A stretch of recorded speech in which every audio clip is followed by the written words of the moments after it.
Hello everyone, my name is Riddhi. इस video में हम देखेंगे कि प्रीलिम्स की प्रिपरेशन करते टाइम हमें स्किप क्या क्या करना है, कौन से टॉपिक्स नहीं करने हैं।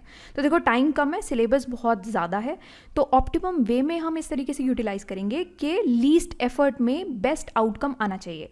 तो जिसे हम 80-20 प्रिंसिपल्स भी कहते हैं। इस वीडियो में हम मेनली मॉडर्न हिस्ट्री पर ही फोकस करेंगे एंड एक एक करके हर रोज़ इवनिंग 7 PM हर सब्जेक्ट हम इसी तरीके से डिस्कस करने वाले हैं। तो देखो, रिवीजन बहुत ज़्यादा है करने के लिए एंड फालतू चीज़ें हमें उसी हिसाब से एब्सोल्युटली एलिमिनेट कर देनी पड़ेंगी। ठीक है, तो हम सबसे पहले तो समझेंगे कि नेचर क्या है modern history as a subject. अगर हम टैकल कर रहे हैं तो क्या क्या प्रॉब्लम आ सकती है। हिस्ट्री देखो एक डिफ़िकल्ट सब्जेक्ट तो है, बड़ी बुक है, सब्जेक्ट बहुत फैक्चुअल है, और हमारे साथ ये प्रॉब्लम ये हो जाती है फैक्चुअल इन द सेंस ये date, personalities, political parties, books वगैरह ये सब पढ़ना पड़ता है, और हमारा फोकस हमेशा सिर्फ फ्रीडम स्ट्रगल पर ही चला जाता है। इनफैक्ट ज़्यादातर कोचिंग इंस्टीट्यूट वगैरह, चाइल्डहुड स्टोरीज़ भी, मूवीज़ भी सारी इर्द गिर्द रिवॉल्व करती हैं फ्रीडम स्ट्रगल के। कोचिंग टीचर्स भी सिर्फ फ्रीडम स्ट्रगल पढ़ा रहे होते हैं।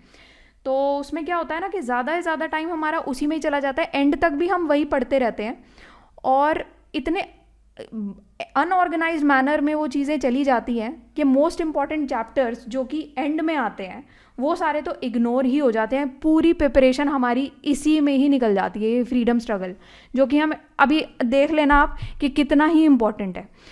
मोस्ट इंपॉर्टेंट लास्ट चैप्टर्स होते हैं, एडमिनिस्ट्रेशन ऑफ ब्रिटिश वगैरह ये सारे आ जाते हैं। इनिशियल चैप्टर्स बहुत बोरिंग हो जाते हैं, तो वहाँ पर भी हमें लगता है कि यार ये क्या ही पढ़ना है, later Mughals, arrival of Europeans वगैरह। इसी वजह से हम फ्रीडम स्ट्रगल पे पूरा फोकस डाल देते हैं। तो हम क्या कर रहे हैं ना, कंफर्ट जोन में ज़्यादा टाइम दे रहे हैं बिना ये सोचे समझे कि उसमें से क्या पूछ रहा है यूपीएससी। आप देखो, अगर फ्रीडम स्ट्रगल का टॉपिक आप देखो, ये सारे टॉपिक्स हैं, कलर कोडिंग में देख लेना, ब्लू वाले जो टॉपिक्स हैं ना वो सारे फ्रीडम स्ट्रगल के हैं। ये रिवोल्ट ऑफ 1857, 12 क्वेश्चन पूछे गए हैं यहाँ से। ठीक है, गांधी देखो आप, 38 क्वेश्चन पूछे गए हैं। मूवमेंट्स एंड पर्सनालिटीज़ में से 120 क्वेश्चन है, आईएनसी में से 59 है, मॉडरेट्स एंड एक्सट्रीमिस्ट 9 क्वेश्चन पूछे हुए हैं सिर्फ। ठीक है, बाकी अगर आप देख लो ना, सिर्फ मैं आपको दिखा देती हूँ कॉन्स्टिट्यूशनल डेवलपमेंट, जो कि ये जो येलो कलर कोडिंग है ना, British administration, Indian response, last chapters, ये इसका पार्ट है। इसमें से खाली इस टॉपिक में से 101 क्वेश्चन पूछे हुए हैं। यहाँ पर ये 2020 50-50 सीरीज़ है, ये टॉपिक लिस्ट है 2020 एंड 50-50 सीरीज़ की। वेबसाइट पे चले जाना, ये कोर्स आप देख लेना, तो आप ना ये आपको समझ में आ जाएगा कि क्यों ये हमने इंपॉर्टेंट टॉपिक्स दिए हुए हैं। और ये जो राइट हैंड साइड में देख रहे हो आप, ये पर्टिकुलर बुकलेट है MSGP की, जो कि प्रीलिम्स के प्रीवियस ईयर क्वेश्चंस हैं पिछले 45 साल के। यहाँ आप देख सकते हो, कोई भी आप बुकलेट ले सकते हो मार्केट में, जो भी अवेलेबल है प्रीवियस ईयर क्वेश्चंस की, सॉल्व्ड प्रीवियस ईयर क्वेश्चंस की बुकलेट, वहाँ से भी आप चेक कर सकते हो, ज़रूरी नहीं है कि यहीं से ही देखनी है। तो आप ये देखो कि कॉन्स्टिट्यूशनल डेवलपमेंट यहाँ पर भी दिया हुआ है, सिर्फ ये एक टॉपिक जो इंपॉर्टेंट बोला हुआ है, जो हर साल हम लोग पढ़ा रहे होते हैं ना, उसमें से 101 क्वेश्चंस पूछे हुए हैं, है ना। और अगर आप देख लोगे ना कि फ्रीडम स्ट्रगल, ये इवेंट, पर्सनालिटी, क्रोनोलॉजी, आप क्वेश्चंस पूरे कैलकुलेट कर लो, आपको ये समझ में आ जाएगा कि कितने क्वेश्चंस पूछे हुए हैं। यहाँ से आप देख लो, इनफैक्ट फ्रीडम स्ट्रगल में से ये क्वेश्चंस पूछे हुए हैं 12 क्वेश्चन, 38 टोटल कर लोगे ना, 238 क्वेश्चन पूछे हुए हैं। इनका डिफिकल्टी लेवल है 2, एंड डिज़ायर्ड टाइम जो होना चाहिए टेक्निकली 20% टाइम आपको देना चाहिए, इसमें आप दे रहे हो 80% से ज़्यादा टाइम चला जाता है उसमें। ये सोर्स क्या है हमारा, ऑब्वियसली अभी मैंने आपको दिखाया कि MSGP जो पिछले 45 साल के क्वेश्चंस पूछे गए हैं, यूपीएससी ने पूछे, उसी से ही हम डेटा लेके ये चीज़ कंक्लूड कर पा रहे हैं। इंडेक्स ही 55 पेजों का है, ये पूरा डिटेल्ड इंडेक्स है, आप देख सकते हो यहाँ पर। यहाँ से आप देख लेना, ये इंडेक्स बहुत ही डिटेल में दिया हुआ है। तो अगर आप वेबसाइट पे 2020 50-50 सीरीज़ के टॉपिक्स देखोगे ना, उसमें एक मैक्रो लेवल की टॉपिक लिस्टिंग है, डिटेल्ड टॉपिक लिस्टिंग यहाँ पर दी हुई है। ठीक है ना, तो यहाँ से आपको MSGP कोर्स में ये आप टॉपिक लिस्टिंग देखोगे ना, यहाँ से आपको समझ में आ जाएगा कि कौन कौन से और सब टॉपिक्स हैं जिसमें से यूपीएससी ने क्वेश्चंस पूछे गए हैं। ठीक है, अगर आप कॉस्ट वेटेज के हिसाब से भी देखते हो ना, तो ब्रिटिश एडमिनिस्ट्रेशन, इंडियन रिस्पॉन्स और लास्ट चैप्टर्स में से 291 क्वेश्चंस पूछे गए हैं, जो कि डिफ़िकल्टी लेवल 4 है, जिसको आपको टेक्निकली 80% से ज़्यादा टाइम देना चाहिए था, और आप कितना दे रहे हो, सिर्फ 20% या फिर उससे भी कम का टाइम दे रहे हो, क्योंकि एंड तक आप पहुंच ही नहीं पाते, आपका पूरा टाइम ही यहाँ पर चला जाता है, समझ रहे हो। और अर्ली मॉडर्न हिस्ट्री वाले जो हैं टॉपिक, जो मैंने आपको बताया कि वो बोरिंग लगते हैं, है ना, वो उसका डिफ़िकल्टी लेवल ही अलग लेवल का है, मतलब बहुत डिफ़िकल्ट है वो। आप अगर आप सॉल्व कर लो बहुत ही अच्छी बात हो जाएगी, बट वो बहुत ही नॉन डुएबल क्वेश्चंस हो जाते हैं वो, ठीक है ना, वो आसानी से सॉल्व नहीं होते हैं। 38 क्वेश्चंस प्रीवियस ईयर क्वेश्चंस उसमें से पूछे गए हैं। उसमें जितना आप टाइम अलॉट करते हो और जितना करना चाहिए वो ऑलमोस्ट सिमिलर ही है, ठीक है ना। अब अगर मैं ये बात करती हूँ कि यहाँ पर फ्रीडम स्ट्रगल को मैंने दिया हुआ है कि डिफ़िकल्टी लेवल 2 है, इसका क्या मतलब है। अब मैं आपको ना एक क्वेश्चन दिखाती हूँ इसका फ्रीडम स्ट्रगल का। देखो ये 2 तरीके के क्वेश्चन है, 2024 का क्वेश्चन पूछा गया है, 2023 का क्वेश्चन पूछा गया है। दोनों ही क्वेश्चंस ना डिफ़िकल्ट हैं, ये भी नहीं कर सकते आप, ये भी नहीं कर सकते, ठीक है। बट फ्रीडम स्ट्रगल में क्या है ना, सिर्फ 2 ही तरीके के क्वेश्चंस आते हैं। अगर मैं आपको बोलूँ तो पहला तरीका ये होता है फ्रीडम स्ट्रगल के क्वेश्चंस का कि अगर बहुत ही मतलब अगर आप सिर्फ एक रीडिंग कर जाओगे ना, 1 रीडिंग भी लगा लोगे तो भी इतने इजी क्वेश्चंस आते हैं, आप एक रीडिंग में भी सॉल्व कर लोगे। तो अगेन इसमें टाइम देना कोई मतलब बहुत ज़्यादा समझदारी वाली बात तो नहीं है, आप टाइम ज़्यादा नहीं देना चाहिए आपको। दूसरा, इस टाइप के क्वेश्चंस आते हैं जो बहुत ज़्यादा डिफ़िकल्ट होंगे, बिल्कुल ही मतलब फैक्ट्स बेस्ड क्वेश्चंस हो पाएंगे, जिसमें अगेन आप जितनी भी मेहनत कर लो, जितना भी पढ़ लो, उनको सॉल्व करना बहुत डिफ़िकल्ट हो जाता है। तो अगेन इसमें भी टाइम देना कोई बहुत बढ़िया चीज़ तो नहीं है। अब जैसे ये दोनों क्वेश्चन ही ले लो आप, 2024 का क्वेश्चन हो सकता है भारतीय जनसंघ, आपने श्यामा प्रसाद मुखर्जी के बारे में सुना हो, सोशलिस्ट पार्टी सी राजा गोपालाचारी के बारे में आपको पता हो, बट कांग्रेस फॉर डेमोक्रेसी स्वतंत्र पार्टी दोनों आपको पता होंगी, वो बहुत मुश्किल है, तो आप तुक्के से ही लगा सकते हो, अदरवाइज मुश्किल है सॉल्व करना। ऐसे ही यहाँ पर 2023 का क्वेश्चन है जिसमें पहली स्टेटमेंट आप देखो कि 7 August is declared as the national handloom day, और दूसरा स्टेटमेंट है it was in 1905 that the swadeshi movement was launched on the same day. मतलब कि दोनों ही स्टेटमेंट्स बहुत ही डिफ़िकल्ट टू एनालाइज है। इनफैक्ट नेशनल हैंडलूम डे 7 अगस्त को होता है, ये आप कितनी चीज़ें याद रख लोगे, तो बिल्कुल ही फैक्ट बेस है। ये आप जितना भी कर लो, पढ़ लो फ्रीडम स्ट्रगल इतने अच्छे से, पूरी स्पेक्ट्रम आप रट जाओ, फिर भी बहुत मुश्किल हो जाएगी आपको एंड में सॉल्व करने के लिए। तो दोनों ही केसेस में ना टाइम देने का कोई मतलब नहीं है। अगर आप टाइम दे भी रहे हो, एक रीडिंग लगाओ, उतना टाइम दो जितना इजी रहेगा आपके लिए, ठीक है ना।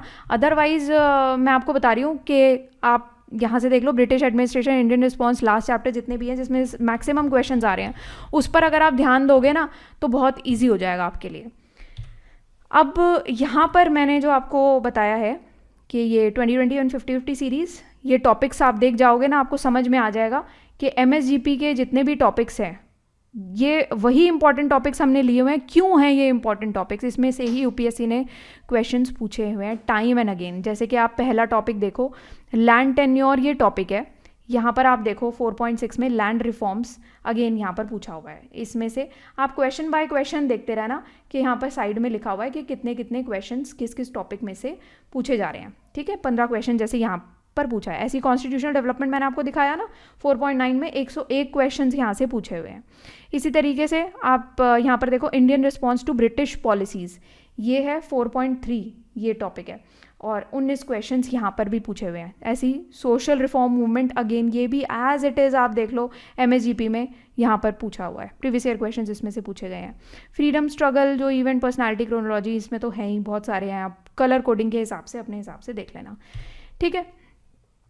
कॉस्ट वेटेड एडवांटेज मैंने आपको बता दिया, आपको अपने हिसाब से प्रिपेयर करना पड़ेगा। टाइम आपको उस हिसाब से दे, ये मैं नहीं बोलूँगी ये बिल्कुल ही प्रिपेयर मत करो, पर टाइम आपको उस हिसाब से थोड़ा सा एनालाइज करके चलना पड़ेगा, ठीक है।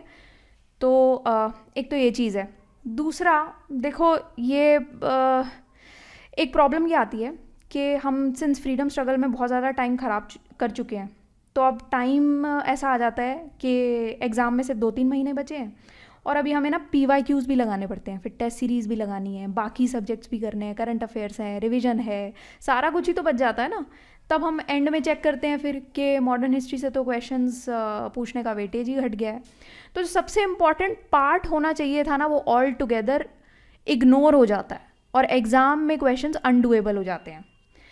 तो सबसे इम्पॉर्टेंट पार्ट है जैसे कि कॉन्स्टिट्यूशनल डेवलपमेंट, ये वो पार्ट्स हैं जो कि इतने आसान है ना। आप ये क्वेश्चंस देखो 2024 का, 2023 का, दोनों क्वेश्चंस इतने इजी हैं, डूएबल हैं, और यही टॉपिक्स वो हैं जिसको हम टाइम नहीं देते। किस वजह से? वो फ्रीडम स्ट्रगल करने लगते हैं। आप कोई भी आप एनालाइज करो, सिर्फ प्रीवियस ईयर क्वेश्चंस की कोई भी बुकलेट लेके एनालाइज करना, आपको समझ में आएगा फ्रीडम स्ट्रगल के क्वेश्चन सिर्फ 2 ही प्रकार के पूछे जा रहे हैं, या तो बहुत ईजी हैं या बहुत डिफिकल्ट है। बहुत ईजी ऐसे हैं जो एक बार में भी हो जाएंगे। ऐसी British administration land reforms, again ये भी वही टॉपिक है जिसमें आपको टाइम देना चाहिए था, डूएबल क्वेश्चन है। और ये लेटर मुगल्स वो वाला है जो अर्ली मॉडर्न हिस्ट्री का पार्ट है, जिसमें से मैंने बताया था ना 38 क्वेश्चन ही आज तक यूपीएससी ने पूछे हैं। तो ये है जो बोरिंग पार्ट हमें लगता है, तो वो भी अगेन इतना डिफिकल्ट है, आप कर भी सकते हो नहीं भी कर सकते, आप क्वेश्चन पढ़ के देख लेना, चाहे तो पॉज करना एक बार क्वेश्चन देख लेना। फ्रीडम स्ट्रगल के तो दोनों ही अनडूएबल हैं, बट इसमें ना एक चीज़ है, फ्रीडम स्ट्रगल में अगर आप ये पढ़ते हो प्री के हिसाब से अगर आप पढ़ते हो ना, तो एक बार को तो बहुत डिफिकल्ट क्वेश्चन तो है ही, बट अगर ये क्वेश्चन सॉल्व हो भी सकता है ना, तो अगर आपने मेंस की प्रिपरेशन अच्छे से की हो तब तो एक बार को ये क्वेश्चन सॉल्व हो भी सकता है। तो मेंस की प्रिपरेशन के लिए अगर आप करते हो, प्रीवियस ईयर क्वेश्चन हैं ये सॉल्व्ड मेंस के, MAB कोर्स का नाम है, आप वेबसाइट पर जाके देख लेना MAB, ठीक है, मेंस आंसर बिल्डिंग प्रोग्राम। तो उसमें ये क्वेश्चन फिर भी सॉल्व हो सकता है, जैसे लीडर ऑफ द स्वतंत्र पार्टी ये टॉपिक है। बाकी तो आप देखो अभी कितना भी पढ़ लो, आप देख ही रहे हो आजकल कहाँ से हिस्ट्री ऑप्शनल से क्वेश्चन पूछे जा रहे हैं, मेंस से क्वेश्चन पूछे जा रहे हैं। तो अगर आप मेंस की प्रिपरेशन अच्छी रखते हो तो भी एक बार को चांस है कि आप सॉल्व कर पाओगे, बट अगेन ये मूवमेंट पर्सनालिटीज़ वाले क्वेश्चंस हैं। हालांकि करंट अफेयर्स का भी इसमें बड़ा रोल है, क्योंकि जिस टाइम पर ये क्वेश्चन पूछा गया है उस टाइम पर अभी भारतीय जनता पार्टी, ठीक है, वो सब ये सब लीडर्स जो है ना काफ़ी न्यूज़ में रहे थे। तो करंट अफेयर्स भी आप साथ साथ पढ़ के रख सकते हो, पर्सनालिटीज़ मूवमेंट्स वाले जो क्वेश्चन है ना वो बहुत बार आ जाते हैं। अब वॉट नॉट टू स्टडी, ये आपका डिसीजन टाइम रहेगा कि आपको क्या नहीं करना है। उसमें आपको सिर्फ ये 2 चीज़ें देखनी है कि ये और ये बॉक्स, ठीक है। इन सब चीज़ों पे, बाकी चीज़ों पे हम बात कर चुके हैं। आपको करना क्या है, कितना टाइम किसको देना है, वो ये है कि आप early modern history freedom struggle को इतना दो और ज़्यादा से ज़्यादा टाइम आप दो British administration Indian response and last chapters को। और एक्चुअली आप दे कितना रहे हो, वो ये दे रहे हो, ये रेड जोन में है, ठीक है। तो क्या नहीं करना है आपको इस बॉक्स के हिसाब से चलाना पड़ेगा। इसके अलावा आप बाकी छोड़ भी दोगे ना, कोई दिक्कत नहीं है, मॉडर्न हिस्ट्री में जो बचा कुचा है छोड़ दो, कोई दिक्कत नहीं है। बहुत सारे स्टूडेंट्स ये भी पूछते हैं कि हम सिर्फ 20-20, 50-50 सीरीज़ कर जाएं और साथ में हम MSGP कर जाएं तो क्या काफ़ी हो जाएगा? एब्सोल्युटली काफ़ी हो जाएगा, सिर्फ ये दोनों चीज़ें कर जाना तो आपका हिट रेट बहुत ज़्यादा है इसमें, एंड एग्ज़ाम निकालने के चांस बहुत बहुत ज़्यादा हो जाते हैं। बट फर्स्ट अटेम्प्टर नहीं होने चाहिए आपके, बिल्कुल ही डब्बा गोला है बाकी सारी चीज़ों में। एक रीडिंग एटलीस्ट आपको लगाई होनी चाहिए, कुछ एक बेसिक प्रिपरेशन तो होनी चाहिए आपकी, पता होना चाहिए चीज़ों के बारे में, ऐसे हवा हवाई नहीं कि कुछ भी बात हो गई। अगेन एक चीज़ मैं हमेशा बोलती हूँ, PSIR के लेक्चर्स में भी मैंने हमेशा बोली और वैसे भी बोलती हूँ कि आप ब्लाइंडली किसी पर भी बिलीव मत करो, खुद से आप चेक करो। कमेंट सेक्शन में आप ज़रूर एक बार देखना, पहले चेक करना, MSGP भी चेक करना, आप बाहर प्रीवियस ईयर क्वेश्चंस भी चेक करो, देखो कौन से टॉपिक्स में से क्या आ रहा है। पुराने क्वेश्चन पेपर्स उठा लो UPSC की वेबसाइट से, उसमें चेक करो कि क्या डेटा है, उस हिसाब से आपको ये एनालाइज करना पड़ेगा। वही सेम चीज़ आप चेक करके एक बार कमेंट सेक्शन में लिख के ज़रूर बताना। देखो हम सब यहाँ पर क्वालिफाई करने के लिए आए, कोई भी सीनियर प्लेयर नहीं बनना चाहता, ठीक है। UPSC is unconventional, be unconventional. आपको बस जो टाइम देना है वो सही डायरेक्शन में टाइम देना बहुत ज़रूरी है। इधर उधर आप बेफालतू के चैप्टर्स में अगर टाइम दे भी दोगे ना तो उसका एग्ज़ाम में कोई भी रिजल्ट नहीं आएगा। हम PhD नहीं कर रहे हैं या फिर किसी को दिखाने के लिए आप पढ़ाई मत करो, पढ़ाई आप अपने लिए कर रहे हो, अपना एग्ज़ाम निकालने के लिए कर रहे हो। तो फोकस आपको ये रखना है कि जो सब्जेक्ट्स, जो टॉपिक्स इंपॉर्टेंट है ना, उन पर आप ज़्यादा से ज़्यादा टाइम दो, उसी की ही रिविज़न करो। और बाकी जो अनइम्पॉर्टेंट लगते हैं बहुत ज़्यादा डरने की नीड नहीं है, छोड़ दो उसको, ठीक है ना। एंड अगर और कोई इशू हो, कुछ भी पूछना हो, कमेंट सेक्शन में लिख के पूछ सकते हो, कॉल कर सकते हो आप। अदरवाइज़ MSGP कोर्स के लिए और अगर मेंस आंसर बिल्डिंग कोर्स जो मेंस के प्रीवियस ईयर क्वेश्चंस हैं सॉल्व, उसके लिए भी अगर आपको कनेक्ट करना हो वेबसाइट पर जाकर कर सकते हो। 20-20, 50-50 सीरीज़ के लिए भी करना हो, again synopsisis.com is our website.